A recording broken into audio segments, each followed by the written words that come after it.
नमस्कार दर्शकों। अब तक आपने नारद जी की बहुत सी कथाएं सुनाई होंगी। आज मैं आपको नारद जी को मिले अजब गजब वरदान के बारे में बताऊंगी। एक बार की बात है, महर्षि दधीची और उनकी पत्नी भगवान शिव की तपस्या कर रहे थे। उनको इतनी लगन से तपस्या करते देखकर नारद जी को लगता है कि महर्षि दधीची को तो दुगना फल प्राप्त होगा। उनकी पत्नी भी तप कर रही है, तो उनके मन में भी इच्छा होती है कि काश मेरी भी पत्नी होती तो मुझे भी मेरे तप का दुगना फल मिलता। इधर वो ये सोच ही रहे थे, तब तक भगवान शिव माता पार्वती के साथ महर्षि दधीची को दर्शन देते हैं और उन्हें उनका मनवांछित फल प्रदान करते हैं। महर्षि दधीची कहते हैं कि हे भोलेनाथ, आपके दर्शन पाकर तो हमें कुछ पाने की इच्छा ही नहीं रह गई है। भोलेनाथ कहते हैं कि आपने जिस प्रयोजन के लिए तप किया था, मेरे जैसा रुद्रावतारी पुत्र आपको प्राप्त होगा, जिसका नाम पिप्पलाद होगा। और आप महर्षि दधीची, एक वरदान मैं आपको और देता हूँ। आपने अपना सारा जीवन मेरे तप में लगा दिया है, तो आपके शरीर की सभी हड्डियों को वज्र जैसा होने का मैं वरदान देता हूँ। महर्षि दधीची और उनकी पत्नी भगवान भोलेनाथ का धन्यवाद करते हैं और वहाँ से चले जाते हैं। तब तक नारद जी भी वहाँ आ जाते हैं और भोलेनाथ से कहते हैं, हे प्रभु, हमें भी दर्शन दीजिए, इधर भी देखिए, थोड़ा इधर भी ध्यान दीजिए। भगवान भोलेनाथ कहते हैं, हे नारद, हम तो यहाँ वरदान देने आए हैं और आपको भी वरदान देकर जाएंगे। नारद जी कहते हैं कि क्या प्रभु? कहते हैं, हाँ, अभी अभी आपके मन में एक कामना जगी थी, तो हमने आपकी वो इच्छा पूरी कर दी है। अब आपको एक पत्नी के साथ गृहस्थ जीवन बिताना होगा, आपको अब विवाह करना होगा।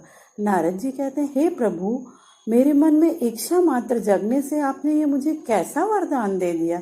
मुझे ये वरदान नहीं चाहिए। मेरा तो सारा ब्रह्मचर्य भंग हो जाएगा, सारे जीवन की तपस्या समाप्त हो जाएगी। भगवान भोलेनाथ कहते हैं, हमारा वरदान निष्फल नहीं जाएगा। अब तुम्हें विवाह तो करना ही होगा और गृहस्थ जीवन बिताना ही होगा। माता पार्वती भी हंसते हुए कहती हैं कि नारद जी, आप कैलाश पर अकेले मत आइएगा, जिससे नारायण नारायण का स्वर दुगड़ित आवाज में हमें सुनाई दे। नारद जी कहते हैं, हे प्रभु, देखिए, अभी से मेरी हंसी उड़नी प्रारंभ हो गई है।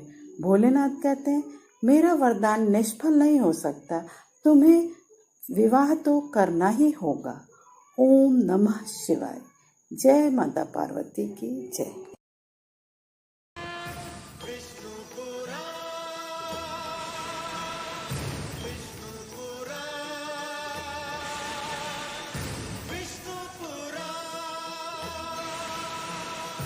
राम राम दर्शकों, क्या आप जानते हैं दैत्य गुरु शुक्राचार्य को संजीवनी मंत्र की प्राप्ति कैसे हुई? हमारे प्राचीन ग्रंथों में इसकी अत्यंत रोचक कथा है। ऐसा माना जाता है कि कुशाग्र बुद्धि और योग्य होने पर भी जब देवताओं ने उन्हें अपना गुरु न चुनकर बृहस्पति को अपना गुरु चुन लिया, तो प्रतिशोधवश वे दैत्यों के गुरु बन गए और दैत्यों को देवताओं के ऊपर विजयी बनाने के लिए उन्होंने संजीवनी मंत्र पाने की ठानी और इसके लिए वे संजीवनी मंत्र के ज्ञाता भगवान भोले शंकर के पास गए, जहां देवराजेंद्र पहले से ही उपस्थित थे। दोनों ने भोलेनाथ से संजीवनी मंत्र की याचना की। भोलेनाथ ने कहा, संजीवनी मंत्र एक कल्प में एक ही बार किसी एक व्यक्ति को ही दिया जा सकता है, अतः इसके लिए आप दोनों को कठिन परीक्षा देनी होगी। दैत्य गुरु शुक्राचार्य कहते हैं, मैं तैयार हूँ। भोलेनाथ कहते हैं, आप दोनों में से जिसे भी ये संजीवनी मंत्र पाना है, उसे धरती के 1 वर्ष के 365 दिन वृक्ष से उल्टा लटक कर, अन्न और जल त्याग कर, केवल जलती हुई पत्तियों का धुआं पीना है। गुरु शुक्राचार्य कहते हैं, आप तिथि और समय बताइए, मैं तैयार हूँ। तब भोलेनाथ कहते हैं, हे दैत्य गुरु, ये अनुष्ठान आपको सोमवती अमावस्या की रात्रि को आरंभ करना होगा और अगले वर्ष की सोमवती अमावस्या की रात्रि तक करते रहना होगा। इस दौरान आपको मौन भी धारण करना होगा। शुक्राचार्य कहते हैं, मुझे स्वीकार है, और अपनी माता से आशीर्वाद लेकर वे इस अनुष्ठान का आरंभ करते हैं। सोमवती अमावस्या की रात्रि को वे वृक्ष से उल्टा लटक जाते हैं और नीचे जलती हुई पत्तियों का धुआं निरंतर पीने लगते हैं। प्रारंभ में उन्हें कुछ परेशानी होती है, किंतु फिर वे इसके अभ्यस्त हो जाते हैं।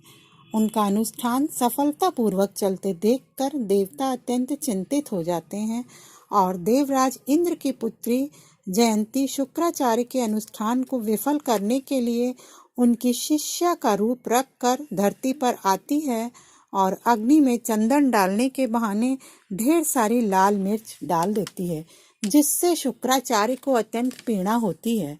उनकी दशा अत्यंत गंभीर हो जाती है। उनकी आंख, नाक, कान और गले से रक्त बहने लगता है, किंतु फिर भी वे अपना अनुष्ठान नहीं छोड़ते।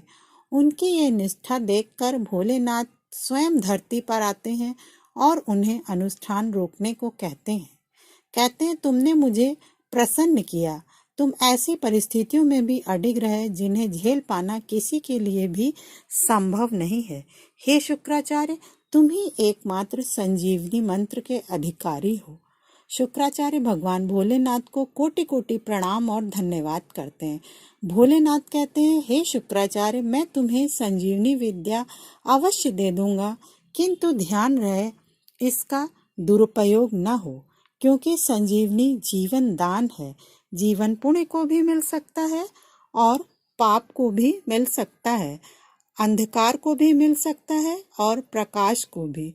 तुम इस शक्ति को पाकर अपनी मर्यादा न भूल जाना, अपने विवेक से मुख न मोड़ लेना।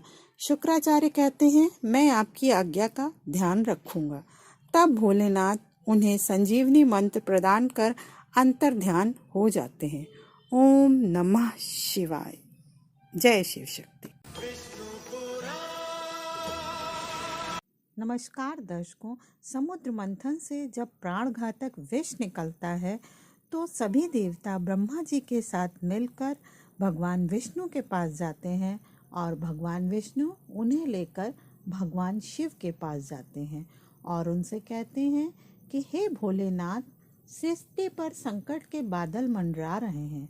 समुद्र मंथन से सर्वप्रथम प्राणघातक विष निकला है। ब्रह्मा जी कहते हैं, हे भोलेनाथ, हमारी सहायता कीजिए। देवराज इंद्र कहते हैं, हे भोलेनाथ, इस संहारक विष को नष्ट कीजिए। भोलेनाथ कहते हैं, हे देवराज, संहार करता तो केवल मैं हूँ, विष भी मेरा ही आविष्कार है। विष मेरे लिए संहार करने का शस्त्र है और किसी भी विष को नष्ट नहीं किया जा सकता। विष को रोका जा सकता है, विष को सीमित किया जा सकता है या विष के दुष्प्रभाव को समाप्त किया जा सकता है, परंतु विष को नष्ट नहीं किया जा सकता। और हाँ देवराज, संसार में कालकूट ही एकमात्र विष नहीं है। विष तो कटु वाणी में भी होता है, विष तो अश्लील विचारों में भी होता है। वाणी के विष को यदि कानों में ही रोक लिया जाए तो उसका प्रभाव हृदय तक नहीं पहुंचता, और अश्लील विचारों के विष को यदि मस्तिष्क में प्रवेश ना करने दिया जाए तो वो चरित्र को हानि नहीं पहुंचा सकता। ओम नमः शिवाय। नमस्कार दर्शकों, क्या आप जानते हैं भगवान शंकर को नीलकंठ नाम कब और किससे मिला? बात उस समय की है जब समुद्र मंथन में प्राणघातक कालकूट विष निकला और सृष्टि की रक्षा के लिए महादेव ने उसे अपने कंठ में ही रोक लिया। तब भगवान विष्णु ने धन्यवाद स्वरूप उनसे कहा, हे महेश, हे महादेव, आज आपने कालकूट विष के प्रभाव से सारे संसार को बचा लिया। आपको कोटि कोटि धन्यवाद। आपने समस्त सृष्टि पर उपकार किया है महादेव। आज आपने महान त्याग और महानतम बलिदान का प्रदर्शन किया है। हे भोलेनाथ, आज से आप नीलकंठ हो गए और ये समस्त संसार इस नीलकंठ का सदैव आभार मानेगा। मैं स्वयं आपका ऋणी रहूंगा नीलकंठ, क्योंकि जिन लोगों की रक्षा मुझे करनी चाहिए थी उन सब की रक्षा आज आपने की है। आज आपने समस्त संसार को ये ज्ञान भी दे दिया कि जिस प्रकार सूर्य बनने के लिए अग्नि बनना पड़ता है और अग्नि में जलना भी पड़ता है, उसी प्रकार शंकर बनने के लिए विष का प्राशन भी करना पड़ता है। और हे नीलकंठ, आपने कंठ में विष को रोककर ये भी सिद्ध कर दिया कि विष चाहे कैसा भी हो, उसके प्रभाव को रोकना संभव है।